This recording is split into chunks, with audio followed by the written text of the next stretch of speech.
Hi Cancer, my name is Audrey Alison. Thank you for joining me for your May 2016 forecast for the month.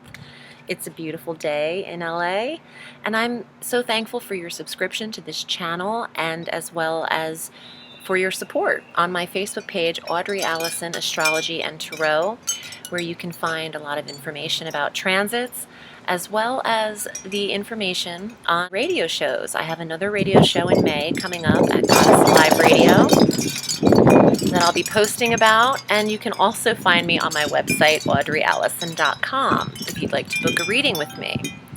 Let's start the month, Cancer. We have the whole month has an overlapping grand Earth trine. It exists with Mercury in Taurus, Jupiter in Virgo, and Pluto in Capricorn, and they're all retrograde. It's a month of retrogrades, although we have some energies going direct in May as well. But this grand Earth trine, all through the entire month, is connecting your communication style. It's connecting how you're communicating to and who you're communicating with together. It's your relationships, your 7th house, your business partnerships, your marriage, your 11th house, your friendships, and your 3rd house, your communication style. Or perhaps the relationship with your siblings as well, and how you're communicating with all of the relationships in your life. That's this aspect, this trine, this grand trine, is the theme of the whole month is your social sectors and your relationship sector. So throughout the transits, they will be applying to this energy as well. And a trine is a harmonious energy that's filtered 120 degrees away from each other.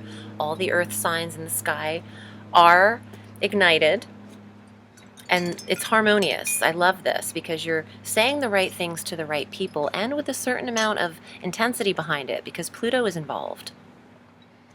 So our first transit of the month, Cancer, is on the 6th of May.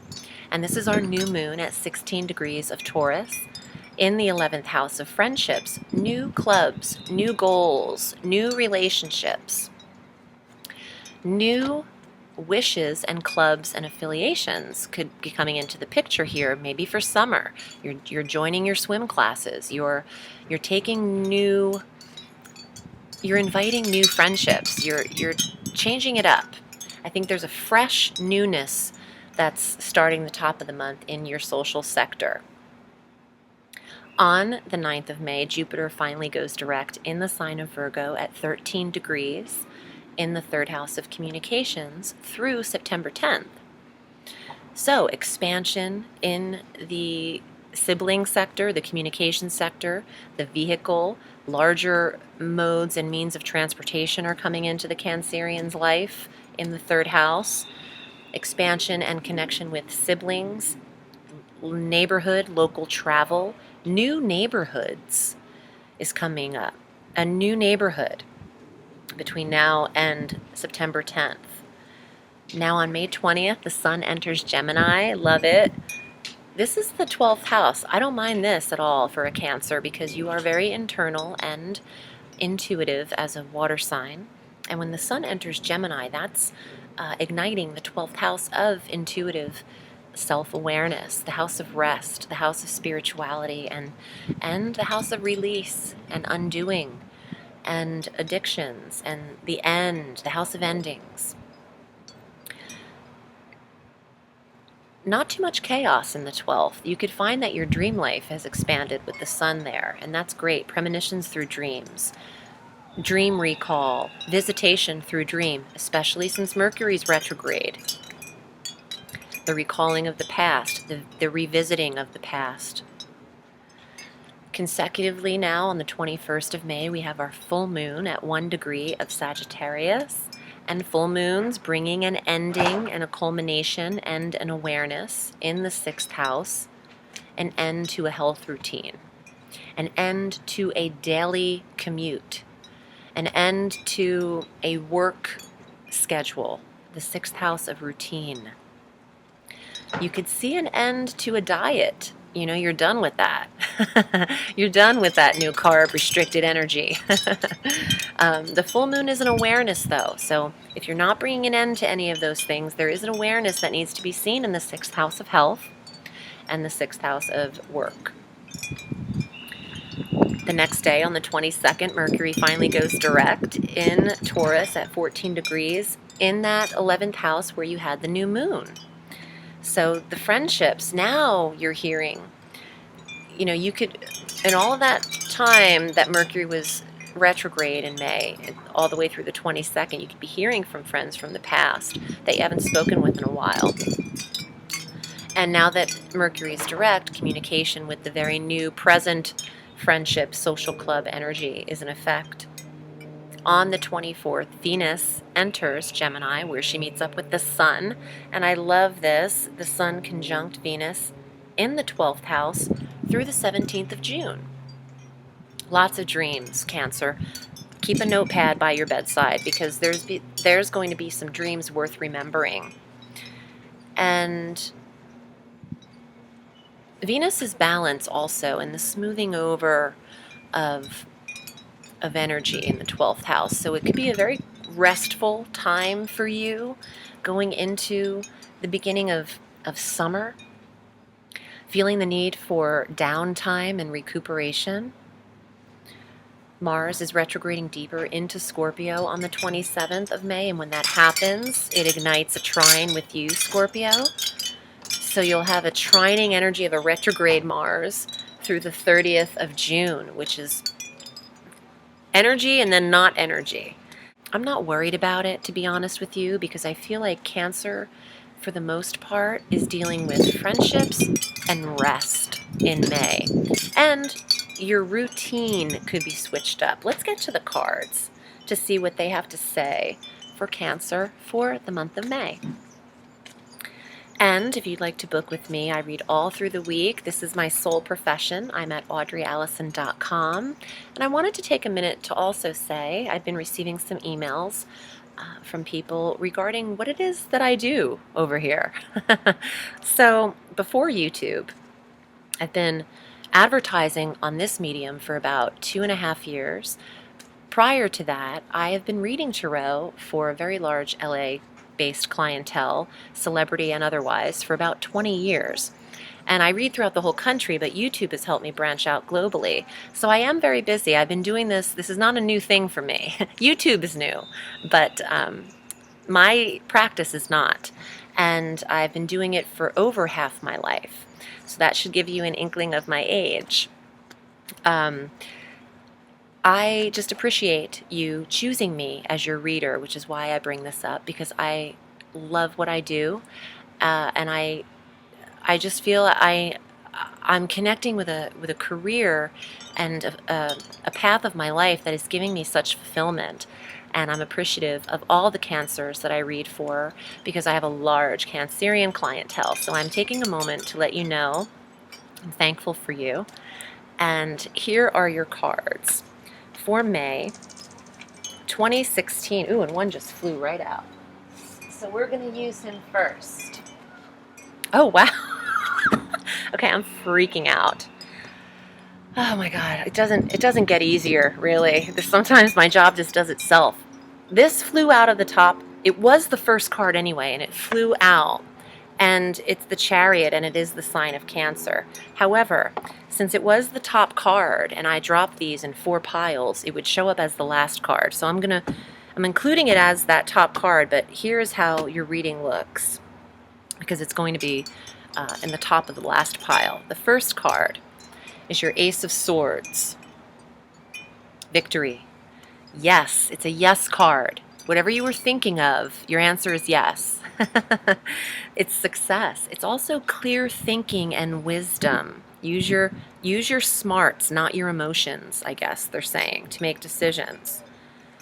Now, you have the Three of Swords, and I don't like this because it's heartache and sorrow and feeling a sense of loss. Okay, for those of you, Mother's Day is coming up, and one of my best friends in the world is a Cancer, and I'm so predominantly, I have a lot of planets, Venus and Mercury in Cancer, and I'm 2 minutes away from being a Cancer, and about an hour away from being a Cancer rising.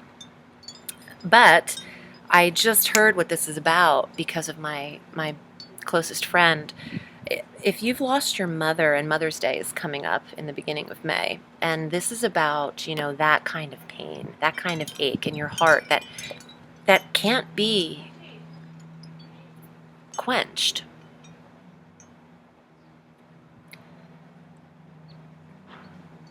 I'm sorry, I'm getting emotional. I promised myself I wouldn't be getting emotional in readings, but honestly, I cannot even help it. When I get this feeling or I start to channel, I'm overwhelmed with emotion. So the message is, for those of you who have lost moms and Mother's Day is coming up, and this feeling can't be tamed or satiated, don't judge yourself for that. Obviously you have no choice but to allow it to be. But here's your strength coming to you, Cancer. You're getting stronger. I have such this feeling like I just want to break down and cry for you. I won't fully. You will not see a teardrop. But I feel like, my heart just goes out to the Cancerians who have lost a parent in their life, and I know that they meant mother because I heard it because I was just brought to my friend who lost her mother. And now here's your outcome with that Chariot and the Knight of Staves. Moving. I said something that your neighborhood or your location is going to be changing. And the Chariot is actually the card that governs Cancer. This is why I was freaking out in the beginning of the reading when this flew out, because it's your card. It's the one card out of 78 that governs your sign. And it means forward movement. It's also about information coming to the foreground. Not everything might be here just yet, but this is the card of moving. You are moving. This is the card of relocation. Maybe you're moving through this Mother's Day period where you're feeling heartache or a longing for what used to be. There's success around you. Oops, the wind. Don't blow my cards away. There's success around you. This is what I want to see surrounding the Three of Swords is the card of victory and clear thinking and the card of strength. So if you are hurting on the inside, you have cards and people and energy surrounding you to try to take you out of that feeling of loss so much. And you see how I'm already over the emotion? It comes in and it's so overwhelming, and then it just completely goes away like that. And when it happens that quickly for me, I feel like that could be how quickly it happens for you. You have to go through the feeling. You have to experience the feeling of loss. There's nothing you could do about it, but it will dissipate, just like transits do. It doesn't last forever. The pain can last forever because life will never be the same again without them. And I understand that feeling. I've attended more funerals than weddings in my lifetime. So I hear you on that, and I do feel that there is a strong protection that's cloaking Cancerians through May and through Mother's Day. I get it. The fourth house of Mother and that maternal energy is the house that you govern on the solar wheel, the fourth house, the lowest, deepest house on the astrological wheel. And I'm connected so much to the mother with you, Cancer, because of you being the nurturing sign, and Mother's Day coming up in just a few weeks. So, happy Mother's Day to you, Cancer, and just know that you are loved. I hope this reading was helpful to you. I'm wishing you a beautiful May. And remember, the sky is limitless, so reach for the stars.